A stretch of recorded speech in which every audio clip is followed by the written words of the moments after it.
A great place to take your family for a weekend getaway that's steeped in history is only a couple of hours down I-40, Wrightsville Beach. The director of the Wrightsville Beach Museum of History, Madeline Flagler, joins us, and it's wonderful to talk with you about traveling down to the coast in the fall. Well, thank you very much. It's one of my favorite times of the year. Yeah, I think it's a great history lesson to talk about Wrightsville Beach, incorporated in the 1800s.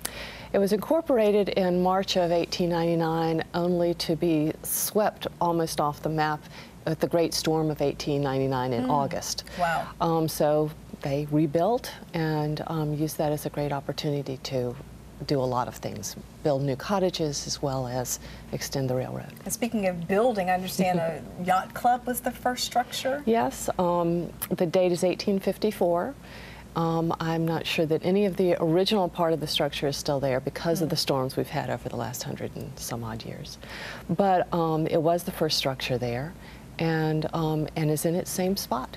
Wow, that's neat. Yes. So a train track really helped spur some development, didn't it? They had actually had interest in putting a train over there in 1860, as early as 1860. But the logistics were difficult. And they did put the railroad in 1887. And by 1902, they had actually put in the electric trolley, and that's when it really boomed. The electric trolley was easy to get over there. It was inexpensive. It was reliable. And the Power and Light Company also built the Lumina Pavilion at the very end of the trolley. That tracks. was a jump and join, I understand. It was. It was called the Lumina because it was filled with lights. There were lights all over the outside. There were lights inside. They had a bathhouse underneath. They had, the main part was the ballroom, the beautiful ballroom.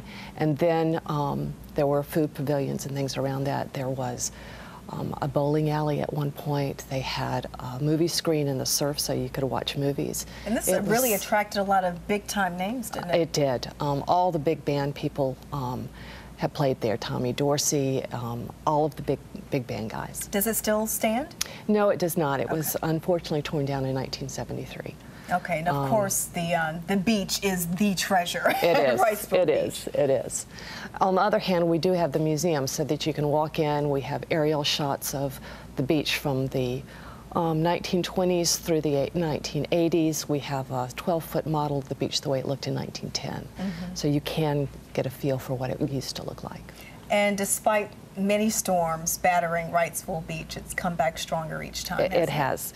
And if you look at the history, it's interesting. You see a storm, you see the Great Fire of 1934, you see lots of different times where they have calamities, and then it becomes a real time of a building boom. And so it's very interesting. All right, Wrightsville Beach Weekend is where you can find details about how you can visit some of these historic places, and the museums will have details on our website, mycarolinatoday.com. Thank you so much for being here. Thank you.